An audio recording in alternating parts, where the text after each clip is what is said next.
আমি এখানে ডিম ভুনা করব। প্রথমে জিরে,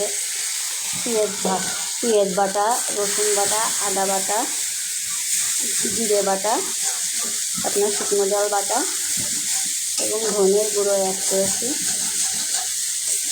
হালকা একটু নারকেল দুধ দিয়ে মশলাটা কষিয়ে নেব। এরপর আমি আলু এবং কাঁঠালের বিচি দিয়ে দেবো।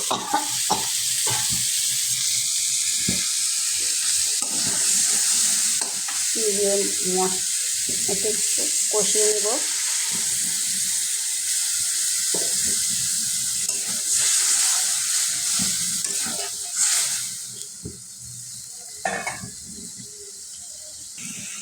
কাঁঠালি দিকে আলু দিয়ে একটু কষিয়ে নিব।